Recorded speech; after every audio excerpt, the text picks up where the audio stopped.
लूका की इंजील और उसका 18वां बाब जो 43 आयात पर मुश्तमिल है। फिर उसने इस गर्ज से कि हर वक्त दुआ करते रहना और हिम्मत ना हारना चाहिए, उनसे ये तमसील कही कि किसी शहर में एक काजी था, ना वो खुदा से डरता ना आदमी की कुछ परवाह करता था। और उसी शहर में एक बेवा थी जो उसके पास आकर ये कहा करती थी कि मेरा इंसाफ कर कि मुझे मुद्दई से बचा। उसने कुछ अरसे तक तो ना चाहा, लेकिन आखिर उसने अपने जी में कहा कि गो मैं ना खुदा से डरता और ना आदमियों की कुछ परवाह करता हूं, तो भी इसलिए कि ये बेवा मुझे सताती है मैं इसका इंसाफ करूंगा। ऐसा ना हो कि ये बार बार आकर आखिर को मेरा नाक में दम करे। खुदावंद ने कहा, सुनो ये बेइंसाफ काजी क्या कहता है। बस क्या खुदा अपने बरगुज़ीदों का इंसाफ ना करेगा जो रात दिन उससे फरियाद करते हैं? और क्या वो उनके बारे में देर करेगा? मैं तुमसे कहता हूं कि वो जल्द उनका इंसाफ करेगा। तो भी जब इब्ने आदम आएगा तो क्या जमीन पर ईमान पाएगा? फिर उसने बाज लोगों से जो अपने पर भरोसा रखते थे कि हम रास्तबाज हैं और बाकी आदमियों को नाचीज जानते थे, ये तमसील कही कि दो शख्स हैकल में दुआ करने गए, एक फरीसी दूसरा महसूल लेने वाला।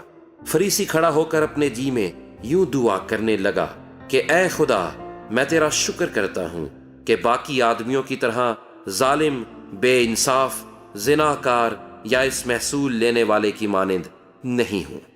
मैं हफ्ते में 2 बार रोजा रखता और अपनी सारी आमदनी पर दायकी देता हूं।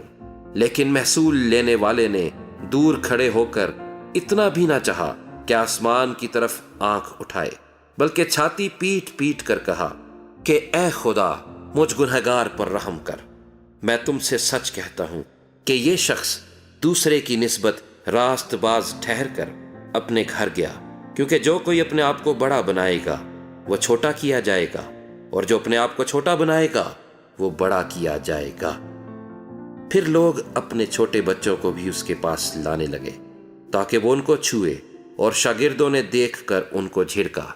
मगर यीशु ने बच्चों को अपने पास बुलाया और कहा कि बच्चों को मेरे पास आने दो और उन्हें मना ना करो, क्योंकि खुदा की बादशाही ऐसों ही की है। मैं तुमसे सच कहता हूं कि जो कोई खुदा की बादशाही को बच्चे की तरह कबूल ना करे वो उसमें हरगिज दाखिल ना होगा। फिर किसी सरदार ने उससे यह सवाल किया कि ऐ नेक उस्ताद, मैं क्या करूं ताकि हमेशा की जिंदगी का वारिस बनूं? यीशु ने उससे कहा, तू मुझे क्यों नेक कहता है? कोई नेक नहीं बल्कि एक यानी खुदा। तू हुक्मों को तो जानता है, जिना ना कर, खून ना कर, चोरी ना कर, झूठी गवाही ना दे, अपने बाप की और माँ की इज्जत कर। उसने कहा, मैंने लड़कपन से इन सब पर अमल किया है। यीशु ने यह सुनकर उससे कहा, अभी तक तुझ में एक बात की कमी है। अपना सब कुछ बेचकर गरीबों को बांट दे, तुझे आसमान पर खजाना मिलेगा, और आकर मेरे पीछे हो ले। यह सुनकर वो बहुत गमगीन हुआ, क्योंकि बड़ा दौलतमंद था।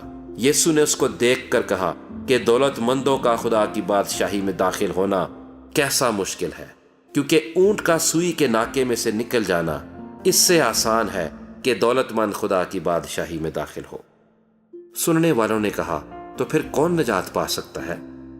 उसने कहा, जो इंसान से नहीं हो सकता वो खुदा से हो सकता है। पतरस ने कहा, देख, हम तो अपना घर बार छोड़कर तेरे पीछे हो लिए हैं। उसने उनसे कहा, मैं तुमसे सच कहता हूं कि ऐसा कोई नहीं जिसने घर या बीवी या भाइयों या माँ बाप या बच्चों को खुदा की बादशाही की खातिर छोड़ दिया हो और इस जमाने में कई गुना ज्यादा ना पाए और आने वाले आलम में हमेशा की जिंदगी। फिर उसने उन 12 को साथ लेकर उनसे कहा कि देखो, हम यरूशलेम को जाते हैं, और जितनी बातें नबियों की मार्फत लिखी गई हैं इब्ने आदम के हक में पूरी होंगी, क्योंकि वो गैर कौम वालों के हवाले किया जाएगा और लोग उसको ठट्ठों में उड़ाएंगे और बेइज्जत करेंगे और उस पर थूकेंगे और उसको कोड़े मारेंगे और कत्ल करेंगे, और वो तीसरे दिन जी उठेगा। लेकिन उन्होंने इनमें से कोई बात ना समझी, और ये कौल उन पर पोशीदा रहा, और इन बातों का मतलब उनकी समझ में ना आया। جب وہ چلتے چلتے یرو کے نزدیک پہنچا تو ایسا ہوا کہ ایک اندھا راہ کے کنارے بیٹھا ہوا بھیک مانگ رہا تھا۔ وہ بھیڑ کے جانے کی آواز سن کر پوچھنے لگا کہ یہ کیا ہو رہا ہے۔ انہوں نے اسے خبر دی کہ یسوع ناصری جا رہا ہے۔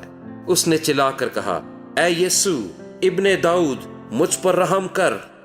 جو آگے جاتے تھے وہ اس کو ڈانٹنے لگے کہ چپ رہے، مگر وہ اور بھی چلایا کہ اے ابن داؤد مجھ پر رحم کر۔ یسوع نے کھڑے ہو کر حکم دیا کہ اس کو میرے پاس لاؤ۔ جب وہ نزدیک آیا تو اس نے اس سے یہ پوچھا، تو کیا چاہتا ہے کہ میں تیرے لیے کروں؟ اس نے کہا، اے خداوند یہ کہ میں بینا ہو جاؤں۔ یسوع نے اس سے کہا، بینا ہو جا، تیرے ایمان نے تجھے اچھا کیا۔ وہ اسی دم بینا ہو گیا اور خدا کی تمجید کرتا ہوا اس کے پیچھے ہو لیا، اور سب لوگوں نے دیکھ کر خدا کی حمد کی۔